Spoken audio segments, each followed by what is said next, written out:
Goeiemôre, vandag verduidelik ons wat 'n NFT is. 'n NFT is 'n unieke digitale teken op 'n blockchain. Dit verteenwoordig eienskap en egtheid van digitale of fisiese items.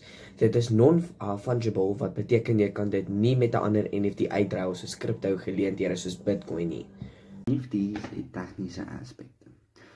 Hulle gebruik metadata wat identifikasie insluit, soos wie dit geskep het en wat sy eienskappe dit het.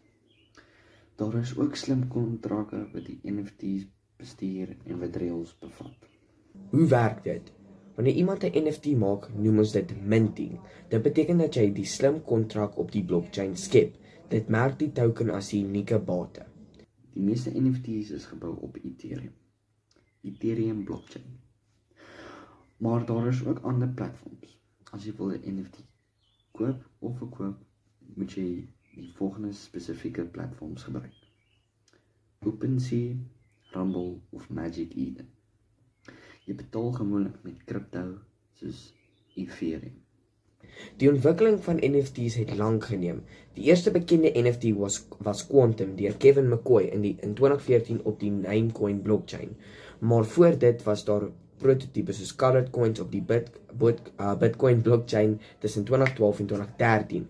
Waarvoor gebruik mense NFT's? NFT's kan gebruik word vir digitale kuns of versamelingsitems, soos digitale kaarte en items. En selfs vir virtuele eiendom in speletjies of virtuele wêreld. In kort, 'n NFT is 'n spesiale digitale token wat wys wie die regte eienaar van iets uniek is.